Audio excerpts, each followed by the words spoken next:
আপনারা জানেন যে আরজিকর কাণ্ডে নাম জড়িয়েছিল নির্মল ঘোষের। অভয়ার পরিবার ভয়ঙ্কর অভিযোগ তুলেছিলেন নির্মল ঘোষের বিরুদ্ধে যে অভয়ার দেহ তড়িঘড়ি সৎকার করে দেওয়ার পেছনে মূল কারিগর এই নির্মল ঘোষ। এখনো পর্যন্ত সেই নির্মল ঘোষের গ্রেফতারির দাবিতে অনড় রয়েছে অভয়ার পরিবার।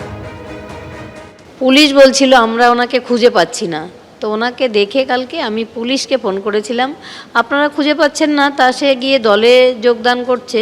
সবই পুলিশ জানে, পুলিশ কিছু করছে না, ধরছেও না, কিছু করছেও না। জানি না কি কারণ, পার পাবে না। আমি ছেড়ে দেব না কাউকেই। আমার মেয়েকে যারা খুন করেছে তাদের সবারই সাজা হবে। দেখলেন তো একটা দল, সব থেকে বড় দল কীভাবে ছিন্ন ভিন্ন হয়ে গেল। এটা আমার অভিশাপ। আর এই আবহে জোর জল্পনা শুরু হয়ে গেছে নির্মল ঘোষের শিবির বদলের সম্ভাবনাকে কেন্দ্র করে। 1 কোটি টাকা আত্মসাৎ করেছেন এই মর্মে অভিযোগ দায়ের হয়, তারপর এফআইআর হয় এবং তারপরে পুলিশি ধরপাকড় শুরু হতে হঠাৎই গতকাল ঋতব্রত তৃণমূলের যে বৈঠক চলছিল সেইখানে পৌঁছে যান পানিহাটির প্রাক্তন তৃণমূল বিধায়ক। আর এইখানে প্রশ্ন উঠতে শুরু করেছে যে তাহলে কি শিবির বদল করতে চলেছেন নির্মল ঘোষ? নির্মল ঘোষ যিনি পানিহাটির প্রাক্তন তৃণমূল বিধায়ক, তিনি দাবি করছেন তাকে আমন্ত্রণ জানানো হয়েছিল বলেই তিনি বৈঠকে গেছেন, যদিও ঋতব্রত তৃণমূলের তরফে বলা হচ্ছে কোনো আমন্ত্রণ তাকে জানানো হয়নি। তিনি দাবি করছেন ঋতব্রতর সঙ্গে কথা হয়েছে, আবার কথা হবে। ঋতব্রত বন্দ্যোপাধ্যায় দাবি করছেন কোনো কথা তার সঙ্গে হয়নি।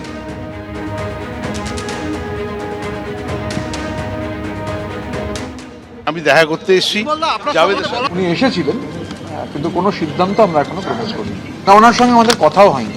আমন্ত্রণ করেছিল, আমি এসেছি, কথা হয়েছে, আলোচনা হয়েছে, কি সিদ্ধান্ত হলো সময় মতো। মানে আপনাকে আমন্ত্রণ জানানো হয়েছিল? না হলে আমি এখানে চলে এলাম, মিটিংয়ে চলে গেলাম। আপনার সাথে ঋতব্রত বন্দ্যোপাধ্যায়ের আলাদা করে কথা হলো? আমরা দেখলাম যে বেরিয়ে গেল উনি। হ্যাঁ, কথা হয়েছে, আবার কথা হবে, একটু পরে আবার কথা হবে। হঠাৎ করে নির্মলবাবুকে দেখে, মানে নির্মল ঘোষকে দেখে, পানিহাটির প্রাক্তন বিধায়ক, তো আমি একটু অবাকই হয়েছিলাম। তা প্রথমে ভেবেছিলাম ওই যেখানে আমাদের মিটিংটা হচ্ছিল ওখানে খুব জনপ্রিয় একটা রেস্টুরেন্ট রয়েছে, আরও নানান ধরনের অ্যাক্টিভিটিস হয়, স্পোর্টস অ্যাক্টিভিটিস, সোশ্যাল অ্যাক্টিভিটিস, বহু লোক যান। আমার মনে হয়েছিল নির্মলবাবু বোধহয় ওখানে কোথাও গেছেন, তো এখানে চলে এসেছেন, কারণ উনি আমন্ত্রিত নন, আর এখানে কারা আসবেন সেটা স্পেসিফাইড। আর তারপর আরও অবাক হলাম যখন শুনলাম তিনি বলছেন তাকে আমন্ত্রণ জানানো হয়েছিল। আমি খুব বিনীতভাবে তাকে বলি, যে খুব সচেতনভাবে বলছি, যে কে আপনাকে আমন্ত্রণ জানিয়েছিল, কোন ফোন থেকে আপনি ফোন পেয়েছিলেন, বা কোনো SMS আপনার কাছে গেছিল কিনা, দয়া করে সেটা একটু শেয়ার করবেন, কারণ ওনাকে আমাদের কেউ আমন্ত্রণ জানাননি।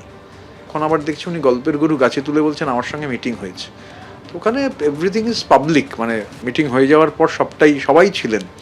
স্বাভাবিকভাবে আমার মনে হয় যে উনি এটা উদ্দেশ্য প্রণোদিতভাবে এটা করার চেষ্টা করছেন। এবিপি আনন্দ, এগিয়ে থাকে, এগিয়ে রাখে।